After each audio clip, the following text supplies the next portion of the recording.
La premisa del exministro Cosío es que en los regímenes autoritarios hay algo que se llama el derecho del enemigo o al enemigo. Cuando usas el sistema penal de forma diferenciado para atacar a tu adversario, por la razón que sea, porque es negro, porque es blanco, porque es judío, porque piensa de otra forma que tú, porque no usa turbante, porque usa turbante, por lo que tú quieras. Se arma todo un cuerpo legal o una interpretación del cuerpo legal en contra de tu adversario, en contra de tu enemigo. El sistema judicial mexicano tiene un enemigo que es el crimen organizado, y todo el régimen de garantías que se han construido en la Constitución mexicana, la Constitución liberal, se derrumba cuando eres acusado de crimen organizado. Pero explica muy bien el artículo. Este es un concepto que no es de que se reunieron tres para hacer algo delictivo. Hubo un delito, y en este caso el de lo que están acusando es de recursos de procedencia ilícita. Uso de esos recursos, claro. Exactamente. Y de lo cual desprenden delincuencia organizada. Y de ahí desprenden la delincuencia organizada, pero tienes que poder definir con claridad ese delito.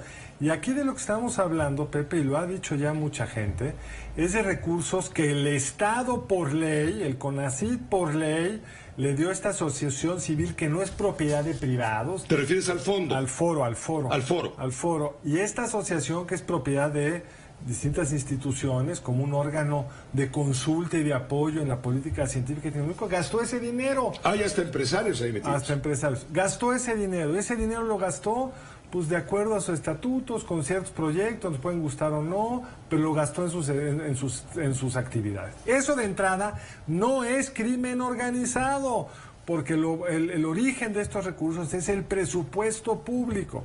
Entonces pasamos al siguiente tema. Hubo malversación de fondos porque la gente está asumiendo que, bueno, a lo mejor no es crimen organizado, pero se robaron la lana. Bueno, esa lana está perfectamente auditada, y en la acusación que se le hace, que se ha hecho público, Animal Político puso alguna resumen de la acusación, pues es genérico. Ustedes usaron mal esa lana. No se acusa a fulano de haberla metido en su cuenta o de haber comprado un coche que se llevó. Es totalmente genérico. Un poco el intento es para tratar de entender dónde estamos. Yo creo que tenemos que irnos un poco para atrás y en primer lugar darnos cuenta que una de las razones por las cuales las democracias funcionan mal es que no se entiende qué son las democracias. Entonces, o le pedimos demasiado a la democracia o no le exigimos lo que tiene que pedírsele a ese régimen. Y creo que hemos vivido bajo dos simplificaciones que nos han hecho mucho daño. Creo que la primera simplificación del 2000 al 2018, para ponerlo, digamos, en ese bloque, acentuó mucho el punto de la aritmética electoral, con esta perspectiva de que si sabíamos contar bien los votos, ya se resolvía todo se iba a acomodar. Y en ese aspecto llegamos, creo que con gran ingenuidad, a la alternancia en el año 2000.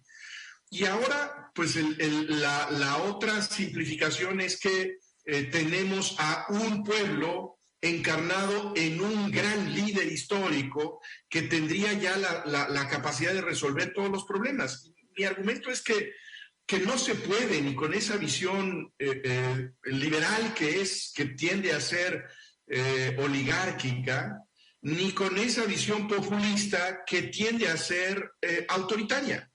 Necesitamos hacer esos puentes que reconocen la necesidad de la fricción que existe en todo régimen político democrático.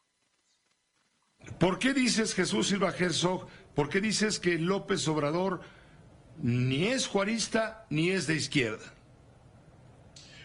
Bueno, el presidente constantemente evoca la historia. Creo que uno de los contrastes importantes de la figura de López Obrador frente a sus predecesores es que no está viendo lo que dice la OCDE, ni le importa lo que dice la prensa internacional. Lo que le importa es su legitimidad histórica y su filiación con esos héroes que pone siempre detrás de sus conferencias mañaneras. Tenido el Instituto para saber cuándo lo robar.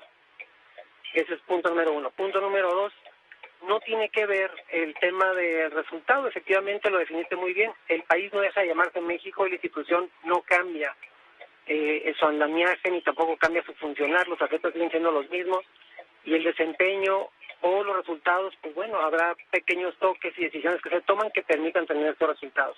La decisión del 2019 en torno a la reducción era derivada precisamente de la administración pasada, porque corrigiéndote lo que acabas de decir ahorita y lo que dijiste en la entrevista pasada de los cuchupos, que quiero interpretar lo que quiere significar cuchupos en tu vocabulario, es que acaba de llegar ahora una auditoría requiriendo información del ejercicio 2018 por las irregularidades que había de atletas que ya no merecían la beca y que en términos legales la omisión causa complicidad. Entonces hay observaciones que hoy a la distancia del tiempo nos da la razón y nos sigue sosteniendo la razón.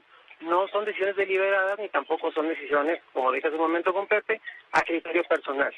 El hecho de que yo haya sido deportista, pues bueno, hay una ley, no es a criterio personal, no es dinero mío, ni tampoco es dinero que esté al albedrío de que lo quiera aplicar como yo quiera. Esas observaciones están fundadas en no acreditar el número de atletas, ni tampoco la fundamentación, ni tampoco los criterios para poder ser acreedores de esas becas. Eran montos muy elevados y que pues lamentablemente iban al golpe del erario público. Entonces, hasta diciembre del 2019 que funcionó el FODEPAR, había 1.356 becarios adentro del FODEPAR y dentro de CONADE.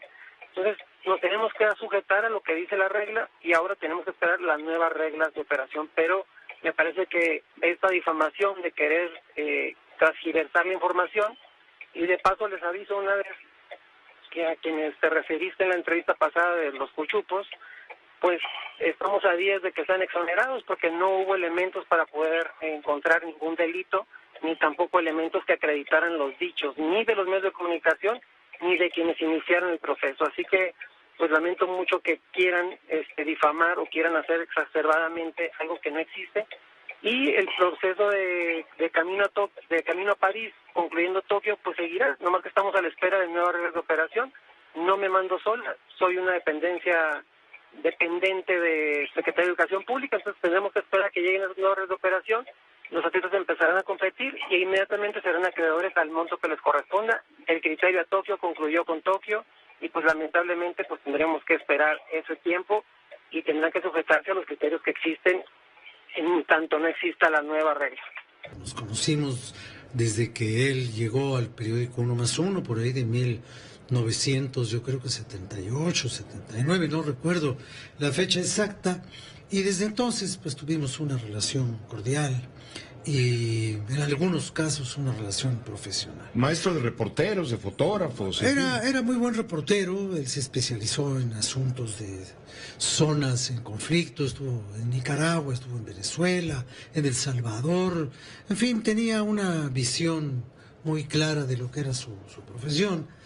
Y durante muchos años después, ya cuando regresó a México, se dedicó a la coordinación general editorial del periódico La Jornada, en donde se desempeñó como, pues era el hombre que, pues el que estaba ahí todo el tiempo con el lápiz en la mano, decidiendo, corrigiendo, en coordinación con la directora general, y pues fue un hombre fundamental para el desarrollo del proyecto del periódico.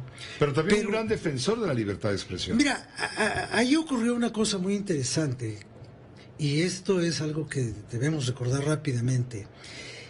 Hubo hace unos años un litigio muy largo, un litigio judicial larguísimo, de 2004 a 2011, que empezó con una demanda civil porque el periódico La Jornada fue acusado por la revista Letras Libres de Enrique Krause de ser cómplice del terror, porque La Jornada había, según esta información, había hecho un convenio de intercambio de información con un periódico del País Vasco llamado Gara, que fue la consecuencia de otro periódico llamado Erin, que tuvo pues relación con los separatistas vascos.